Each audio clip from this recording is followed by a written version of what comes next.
नमस्कार साथियों, GK selection point Ramesh मोंड YouTube channel में आप सभी का हार्दिक स्वागत है। साथियों, मुगल काल के अंतर्गत आज मैं आपके बीच 3 टॉपिक लेकर आया हूं। सबसे पहले हम बात करेंगे मुगल कालीन कृषि के बारे में। इसके बाद में हम लेंगे मुगल कालीन उद्योग धंधों को और आखिरी बिंदु पर हम चर्चा करेंगे मुगल कालीन व्यापार तथा वाणिज्य। तो कृषि, उद्योग धंधे तथा व्यापार व वाणिज्य पर हम इस वीडियो में व्यापक स्तर पर चर्चा करेंगे। साथियों, अगर वीडियो पसंद आए तो इसे लाइक करिएगा, अधिक से अधिक साथियों को वीडियो शेयर करें और चैनल पर नए हैं तो चैनल को सब्सक्राइब कर लें, बेल आइकन को दबा लें ताकि प्रत्येक बुधवार तथा शनिवार को सुबह 9 बजे मेरे द्वारा प्रस्तुत वीडियो का नोटिफिकेशन सबसे पहले आप तक पहुंच सके। तो शुरू करते हैं आज की वीडियो मुगल कालीन कृषि, उद्योग धंधे तथा व्यापार व वाणिज्य। मुगल कालीन कृषि। मुगल कालीन कृषि के बारे में जानकारी मिलती है। तो देखिए, मुगल कालीन कृषि के बारे में जानकारी कहाँ मिलती है? तो अबुल फजल के द्वारा लिखित ग्रंथ आईने अकबरी में, और इसके अलावा विदेशी यात्रियों के द्वारा भी मुगल कालीन कृषि का वर्णन किया गया है। विशेष रूप से आपको ध्यान में रखना है, आईने अकबरी ये वो ग्रंथ है जिसमें मुगल कालीन कृषि के बारे में विस्तृत जानकारी मिलती है। अगला पॉइंट आता है मुगल काल की मुख्य खाद्य फसल।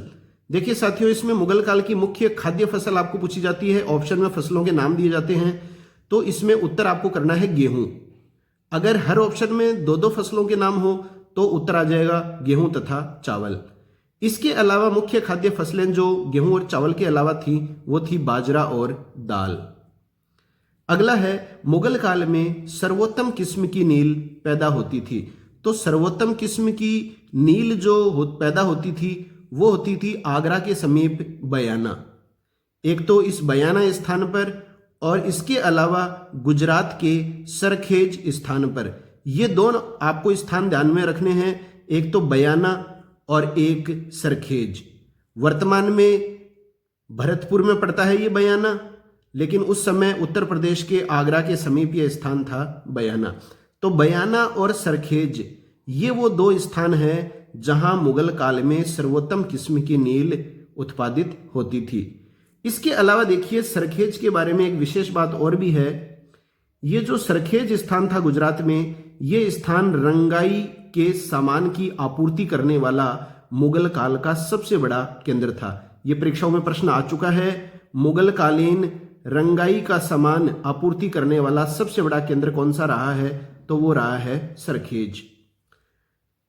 अगला है वह इतिहासकार जो नील उत्पादन का व्यापक वर्णन करता है। या तो आपको नील उत्पादित स्थान पूछा जाएगा, बयाना सरखेज वाला प्रश्न आएगा, या फिर पूछा जाता है कौन सा इतिहासकार है जो नील उत्पादन का व्यापक वर्णन करता है? तो वो है पेलसार्ट। ये भी गत परीक्षाओं में कई बार प्रश्न पूछा जा चुका है। अगला है तंबाकू व मक्का। ये जो 2 फसलें हैं, तंबाकू और मक्का, ये भारत लाने का श्रेय किन को दिया जाता है? तो देखिए साथियों, 17वीं शताब्दी में तंबाकू और मक्का भारत आए थे।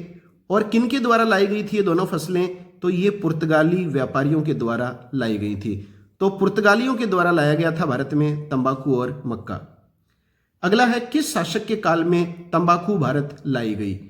तो किस शासक के काल में तंबाकू भारत लाई गई?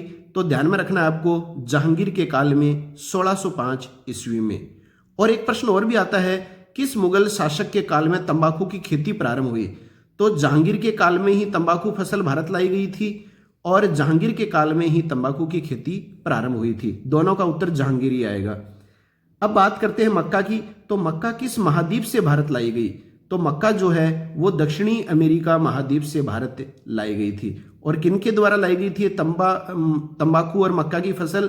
तो ये 17वीं शताब्दी में पुर्तगालियों के द्वारा लाई गई फसलें थी। अगला है मुगल काल में खेती के विस्तार के लिए राज्य द्वारा जो प्रोत्साहन मिलता था उसे कहा जाता था। तो ये प्रश्न कई बार परीक्षाओं में आता है कि तकावी ऋण क्या है? तो तकावी ऋण क्या है? मुगल काल में खेती के विस्तार के लिए राज्य द्वारा जो प्रोत्साहन मिलता था उस प्रोत्साहन को कहा जाता था तकावी ऋण। अगला है मुगल काल में कौन सी नकद फसलों का उत्पादन बढ़ा। तो नकद फसलों का अन्य नाम आता है तिजारती फसलें। ध्यान में रखना, कई बार नकदी फसल नहीं देकर आपको दे दिया जाता है तिजारती फसल। तो कौन सी नकदी या तिजारती फसलों का मुगल काल में उत्पादन बढ़ा, तो इसमें उत्तर आ जाएगा गन्ना, कपास और नील। तीनों आपको ध्यान में रखना है, गन्ना, कपास और नील।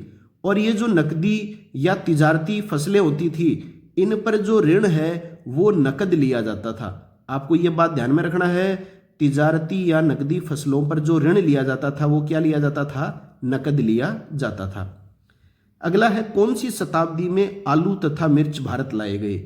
तो आलू तथा मिर्च जो भारत लाए गए थे वो लाए गए थे 18वीं शताब्दी में, और तंबाकू और मक्का ये लाए गए थे भारत में 17वीं शताब्दी में।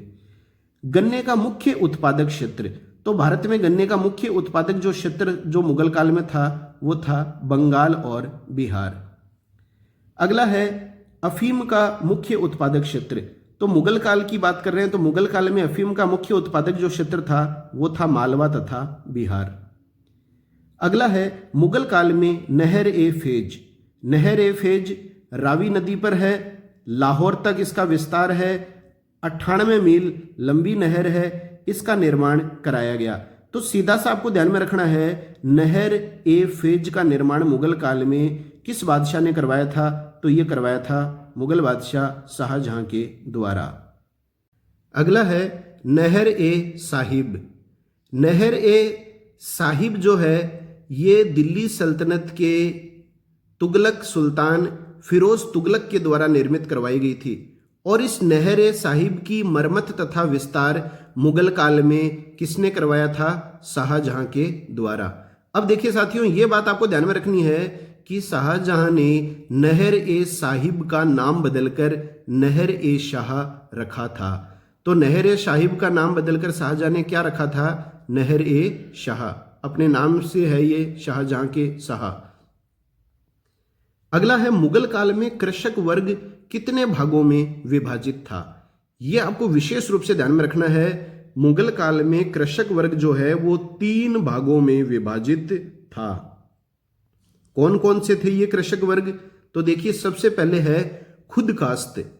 खुद कास्त मतलब स्वयं खुद, वे किसान जो अपने गांव की भूमि पर खेती करते थे तथा उसके स्थायी व वंशानुगत मालिक होते थे, तथा उन्हें अपनी भूमि को बंटाई पर देने तथा बेचने का भी अधिकार होता था।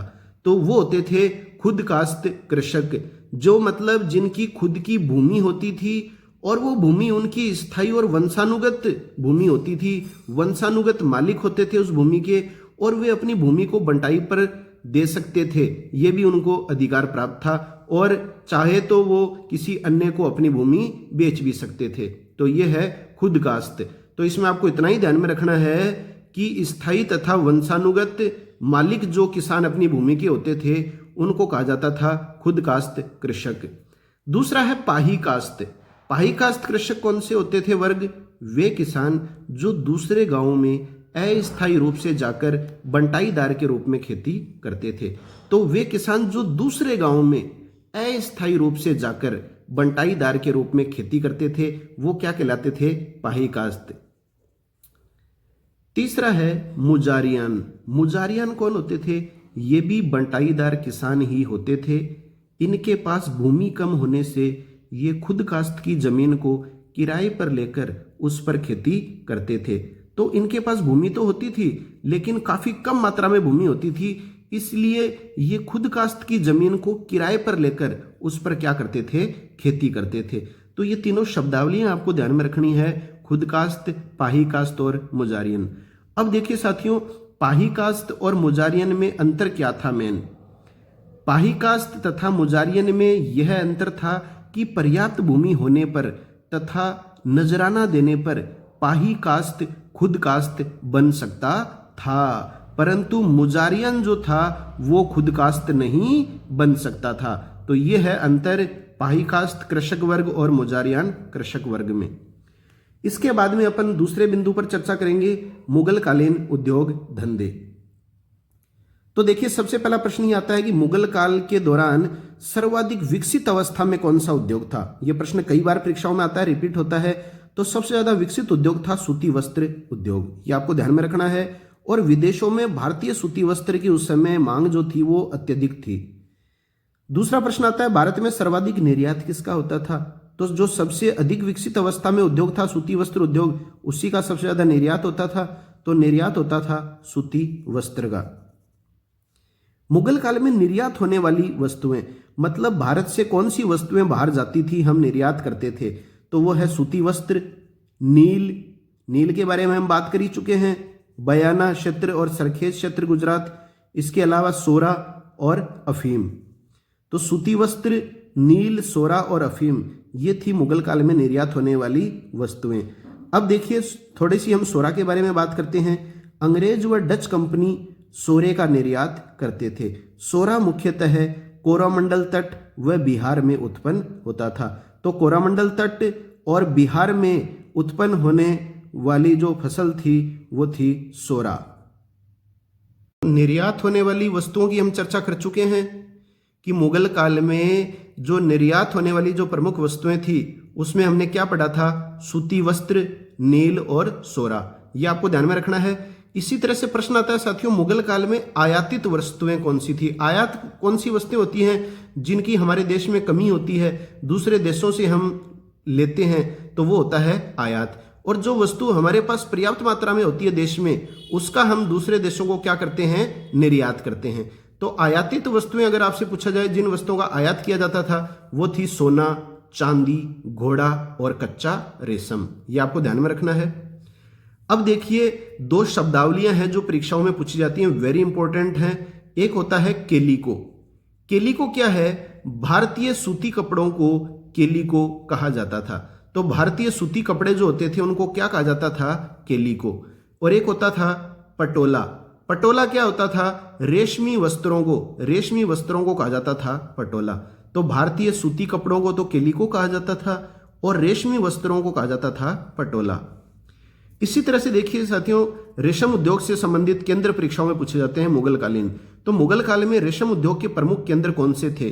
तो इसके अंतर्गत ज्यादातर परीक्षाओं में जो ऑप्शन आता है वो कश्मीर आता है, या तो कश्मीर दे देता है आपको या फिर आपको दिया जाता है ढाका। तो आप ध्यान में रख लीजिए, मैं आपको 5 केंद्र बता रहा हूं, ये पांचों केंद्र रेशम उद्योग के प्रमुख केंद्र थे, ढाका, कश्मीर, दिल्ली, लाहौर और आगरा। और रेशमी वस्त्रों का आपको पता ही है आयात होता था। जहांगीर ने किस स्थान पर ऊनी वस्त्र उद्योग प्रारंभ किया था। तो यह आपको विशेष रूप से ध्यान में रखना है कि जहांगीर ने जो है वो ऊनी वस्त्र उद्योग या पूछ लिया जाए सूती वस्त्र उद्योग ये प्रारंभ किया था अमृतसर में। अगला है इत्र का आविष्कार किसने किया। कई बार ये परीक्षाओं में प्रश्न आ चुका है। तो इत्र का आविष्कारक जो वो थी अस्मत बेगम। तो अस्मत बेगम के द्वारा इत्र का आविष्कार किया गया था। इत्र उद्योग तथा सुगंधित तेल आदि वस्तुओं का उत्पादन कहाँ होता था। तो ये उत्पादन होता था गुजरात तथा जौनपुर में। मुगल काल में गुड़ तथा चीनी उद्योग केंद्रित थे। तो गुड़ तथा चीनी उद्योग केंद्रित थे बंगाल, गुजरात और पंजाब में। मुगल काल में कालीन बनाने के लिए प्रसिद्ध केंद्र थे। तो कालीन बनाने के प्रसिद्ध केंद्र थे आगरा, फतेहपुर और मुल्तान। इसके बाद में हम तीसरे बिंदु पर चर्चा करेंगे मुगल कालीन व्यापार तथा वाणिज्य। मुगल काल में थोक व्यापारी को क्या कहा जाता था। जो थोक व्यापारी होते थे उनको कहा जाता था सेठ, मोदी और वोहरा। इसी तरह से मुगल काल में जो खुदरा व्यापारी होते थे उनको क्या कहा जाता था, उनको कहा जाता था वणिक। तो ये आपको ध्यान में रखना है, थोक व्यापारियों के लिए सेठ, मोदी और वोहरा शब्दावलियों का प्रयोग किया जाता था, जबकि खुदरा व्यापारियों को क्या कहा जाता था, इनको कहा जाता था वणिक। अब हम बात करेंगे वेरी इंपॉर्टेंट मुगल कालीन प्रमुख बंदरगाह। तो मुगल काल के प्रमुख बंदरगाह कौन कौन से थे। तो देखिए एक तो है साथियों लाहरी बंदरगाह। लाहरी बंदरगाह है सिंध में, सूरत बंदरगाह ये गुजरात में है, भड़ोच बंदरगाह गुजरात में है और खंबात या केम्बे बंदरगाह ये भी गुजरात में है। अब इसमें नाम तो आपको ये चारों ध्यान में रखनी है। इसके अलावा एक प्रश्न आता है कि किस बंदरगाह को बाबुल मक्का या मक्का का द्वार कहा जाता है। तो ये कहा जाता था सूरत बंदरगाह को। और किस स्थान की रेशम पूरे देश में प्रसिद्ध थी? तो कौन से स्थान की थी? खंबात या केम्बेगी। इसके अलावा बंदरगाह था बसई बंदरगाह, ये महाराष्ट्र में है। चोल बंदरगाह भी महाराष्ट्र में है। दाभोल बंदरगाह भी महाराष्ट्र में है। भटकल बंदरगाह कर्नाटक में है। कालीकट बंदरगाह केरल में है और कोचीन बंदरगाह है केरल में। तो ये जो 10 बंदरगाह हैं, इनके नाम आपको ध्यान में रखने हैं। कौन से राज्य में ये स्थित हैं? ये हैं इंपॉर्टेंट मुगल कालीन प्रमुख बंदरगाह। अब देखिए पूर्वी समुद्री तट पर कौन कौन से बंदरगाह स्थित थे। तो सतगांव बंगाल, श्रीपुर ये भी बंगाल में था, चटगांव ये भी बंगाल में था, हुगली ये भी बंगाल में था और सोनार ये भी बंगाल में था। तो ये तो हो गए सारे के सारे पश्चिमी तटीय बंदरगाह। और ये सतगांव, श्रीपुर, चटगांव, हुगली, सोनार जो सारे बंगाल में थे, ये हो गए पूर्वी समुद्री तट पर स्थित बंदरगाह। तो प्रश्न कई बार ये भी आ जाता है कि 3 तो आपको पश्चिमी तट के बंदरगाह दे देता है, 1 दे देता है पूर्वी तट का। तो प्रश्न पूछ लिया जाता है निम्नलिखित में से कौन सा असंगत है। तो असंगत कौन सा हो गया? 3 तो पश्चिम वाले हो गए, 1 पूर्व वाला हो गया। तो पूर्व वाला क्या हो जाएगा? असंगत हो जाएगा। तो आपको यही ध्यान में रखना है पश्चिमी तट के बंदरगाह कौन से थे और पूर्वी समुद्री तट के बंदरगाह कौन से थे। इसके अलावा पूर्वी समुद्री तट में जो है एक और भी आता है, मसूलीपट्टनम, जो है आंध्र प्रदेश में। तो साथियों ये थी हमारी आज की वीडियो, जिसमें हमने मुगल कालीन कृषि, उद्योग धंधे और व्यापार व वाणिज्य की चर्चा की। साथियों प्रत्येक बुधवार तथा शनिवार को सुबह 9 बजे मैं वीडियो आपके बीच प्रस्तुत करता हूं। जो भी साथी अभी तक इस चैनल से नहीं जुड़े हैं, उन्हें मैं ये बताना चाहूँगा कि ये जो चैनल है ये संपूर्ण परीक्षाओं की दृष्टि से महत्वपूर्ण है।